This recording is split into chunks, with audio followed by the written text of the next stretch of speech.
7만 명의 아이들을 20년간 추적한 실험 결과가 공개됐습니다.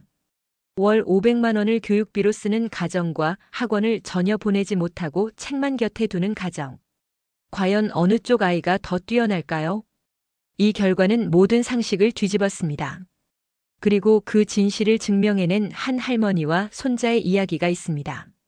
오늘의 주인공 72세 정혜 씨와 손자 민준이의 이야기입니다. 그녀는 혼자서 8살 손자 민준이를 키우고 있었습니다. 민준이는 학급에서 늘 하위권입니다. 수학은 30점대, 국어는 40점을 넘기기 힘들었습니다. 담임 선생님조차 기초가 너무 부족하다며 걱정할 정도였죠. 정혜 씨는 마음이 무거웠습니다. 남들은 학원비로 수백만 원을 쓰지만 자신은 손자에게 책 몇 권 읽어주는 게 전부였으니까요. 이제 더 이상 학부모 모임을 피할 수 없게 되어 나간 자리에서 그 차이는 더 선명해졌습니다.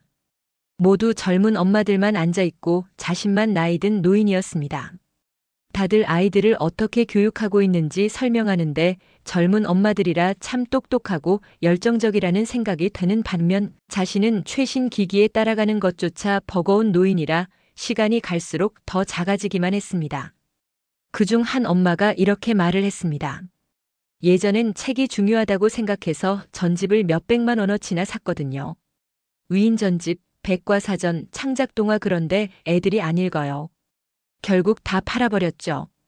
대신 이젠 영상과 AI로 돌렸습니다.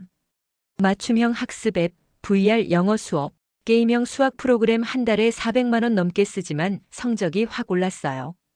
다른 엄마들이 역시 투자한 만큼 나온다며 고개를 끄덕였습니다.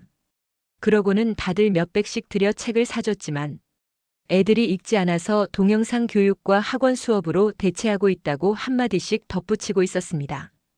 정혜 씨가 말할 차례가 되자 손자 민준이 교육에 대해 이렇게 말할 수밖에 없었습니다.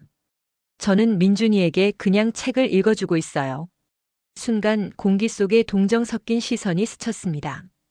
다들 아무 말도 하지 않고 정적만 흐르다가 어느 엄마 하나가 책 읽는 것도 중요하다고 한마디 하며 바로 다음 사람으로 넘어가고 자기들끼리 어떤 교육을 하는지에 대해 더 열심히 토론을 이어나갔습니다. 그 이후 정혜 씨는 한마디도 못한 채 자신이 아무것도 해주지 못하는 무능한 보호자라는 생각에 사로잡힌 상태로 집으로 돌아왔습니다. 그날 밤 정혜 씨는 잠을 이루지 못했습니다. 민준이만 뒤처지는 건 아닐까, 내가 너무 무능한 건 아닐까. 다음 날 민준이는 또 시험지를 들고 왔습니다. 민준이 풀이 죽은 목소리로 말했습니다. 할머니, 저 또 수학 35점이에요. 반 친구들은 다 90점 넘었다는데.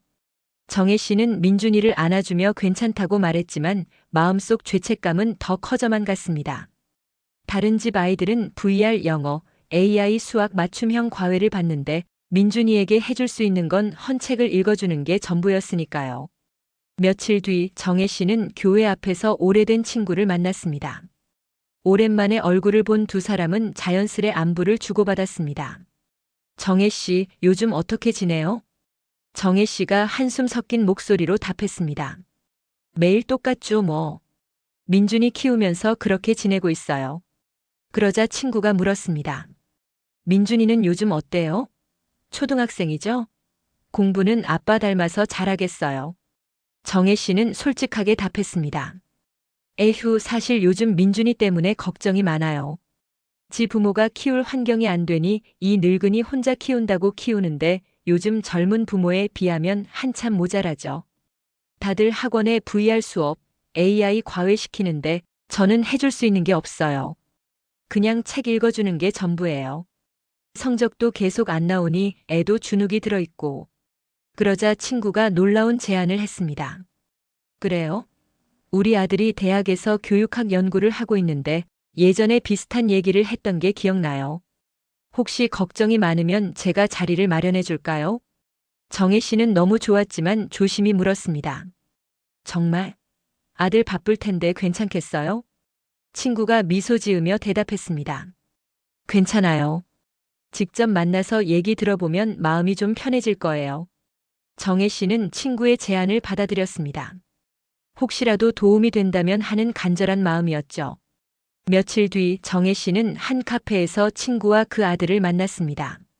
친구의 아들은 교육학을 연구하는 박사였습니다. 어머님, 민준이에 대해 좀 자세히 말씀해 주실 수 있을까요? 민준이는 반에서 늘 꼴찌예요. 수학은 30점대, 국어도 40점. 집에는 낡은 책밖에 없고 저는 학원 보낼 돈이 없어요. 그래서 매일 책을 읽어주긴 하지만 이게 맞는 건지 모르겠어요. 다른 엄마들은 VR 수업, AI 과외 다 시킨다는데 그 교육학 박사라는 사람이 고개를 끄덕이며 경청했습니다. 잠시 정리한 뒤 조용히 입을 열었습니다. 어머님, 사실 그 방식이 틀린 게 아닙니다. 호주 국립대학교에서 27개국 7만 명을 20년간 추적한 연구가 있어요. 집에 책이 80권 이상 있으면 부모가 글을 몰라도 아이 성적이 눈에 띄게 올라갑니다. 책을 읽어주지 않아도 그저 곁에 있는 것만으로도요. 정혜 씨가 놀라며 되물었습니다. 정말요? 그게 사실이에요? 난 책만 사주고 책 읽으라고 얘기하거나 그런 적도 없어요. 그래도 괜찮은 거 맞아요? 교육학 박사는 미소를 보이며 더 이야기를 이어나갔습니다. 네, 그리고 런던 대학교 연구에서는 아이에게 책을 억지로 읽히면 오히려 성인이 되어 책을 멀리한다고 밝혔습니다. 억지로 강요하지 않으신 건 오히려 잘하신 겁니다. 정혜 씨의 눈에 눈물이 맺혔습니다. 내가 그동안 잘못한 게 아니었구나. 그날 이후 정혜 씨는 더 확신을 가졌습니다. 책장을 닫고 만화책도 버리지 않았습니다. 민준이와 함께 서점에 가서 내가 원하는 책은 뭐든 고르라고 했습니다. 민준이는 망설이다 만화책을 집어들었고 정혜 씨는 웃으며 계산했습니다. 집에 돌아와선 책 속 그림을 함께 보며 물었습니다. 이 공룡은 어떤 색깔일까? 민준이는 눈을 반짝이며 대답했습니다. 무지개 색이에요. 하늘을 날아다녀요. 저녁 밥상에서도 변화를 주었습니다. 오늘 학교에서 뭐가 가장 재미있었니? 민준이는 체육 시간 이야기를 신나게 늘어놓았습니다. 그리고 몇 달 뒤 담임 선생님께 전화가 왔습니다. 민준이가 요즘 수업 시간에 손도 자주 들고 어휘력도 늘었습니다. 사실 민준이가 다른 학생들에 비해 조금 뒤처지는 것 같아서 걱정이 많았는데 보니까 책도 많이 읽고 하면서 꾸준히 늘고 있었던 것 같아요. 민준이는 조금 느리지만 자기 나름대로 잘 성장하고 있었던 것 같네요. 너무 걱정하지 않으셔도 될 것 같습니다. 정혜 씨의 마음은 벅차올랐습니다. 작은 변화가 시작되고 있었습니다.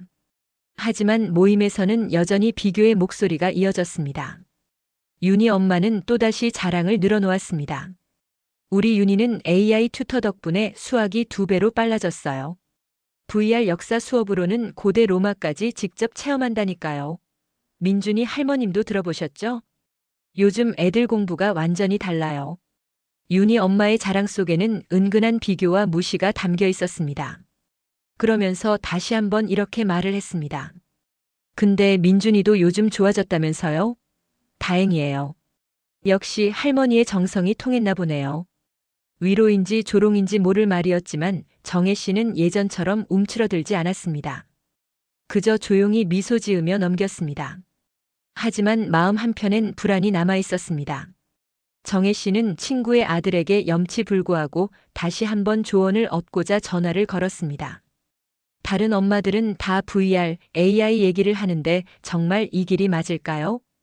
그 교육학 박사는 다시 다정한 목소리로 더 설명을 해줬습니다. 어머님, 두려우실 수 있죠. 하지만 또 다른 연구들이 있습니다. 일본 스쿠바대 연구에서는 만화책을 많이 읽은 아이들이 순문학만 읽은 아이들보다 어휘력과 창의력이 뛰어났습니다. 민준이가 좋아하는 만화책 절대 무시할 게 아닙니다. 그리고 하버드 의대 연구에서는 고급 학원 수업보다 가족이 함께 밥 먹는 15분 대화가 언어 능력 향상에 더 효과적이라고 나왔습니다. 어머님이 민준이와 매일 식사하며 나누는 대화가 바로 최고의 교육입니다. 그리고 민준이랑 있을 때 라디오를 많이 듣는다고 하셨죠? 요즘 많이들 동영상으로 교육시키는데 1950년대 제롬 브루너의 연구 결과 TV보다 라디오가 아이 상상력에 더 좋았습니다. 모든 걸 보여주는 영상보다 스스로 상상할 여백이 더 큰 힘을 키우는 거죠. 지금 충분히 잘하고 계시니 너무 걱정하지 마세요. 분명 민준이도 느리지만 나중에는 남들보다 더 뛰어난 아이가 되어 있을 거예요. 정혜 씨는 눈을 감고 고개를 끄덕였습니다. 그래, 내가 하는 방식이 틀리지 않았어.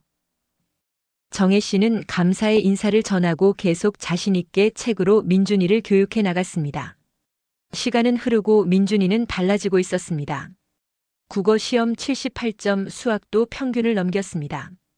반장 선거에 도전했고 창의력 글쓰기 대회에 학교 대표로 나가기도 했습니다. 마침내 모두의 주목을 받았던 구청 주최 창의력 경진 대회에서 민준이가 대상을 받았습니다. 전국 대회에서도 영재교육원 학생들을 제치고 우승했습니다. 모든 엄마들이 충격에 빠졌습니다. 윤희 엄마조차 입을 다물지 못했습니다. 모임 자리에서 정혜 씨는 차분히 말했습니다. 우리 집에는 책이 127권 있습니다. 그걸 민준이에게 억지로 읽히지 않았어요. 만화책도 마음껏 보게 했죠. 그리고 매일 함께 밥을 먹으며 대화를 나눴어요. 그게 전부예요. 호주, 런던, 일본, 하버드, 브루너 수십 년간의 연구들이 모두 같은 이야기를 하고 있습니다. 돈보다 중요한 건 책과 대화, 그리고 기다림입니다. 연구가 증명한 건 단순했습니다. 월 500만 원 교육비보다 따뜻한 일상이 아이를 키웁니다. 혹시 지금 아이 교육 때문에 고민하시나요? 오늘 저녁 아이에게 이렇게 물어보세요. 오늘 하루 어땠니?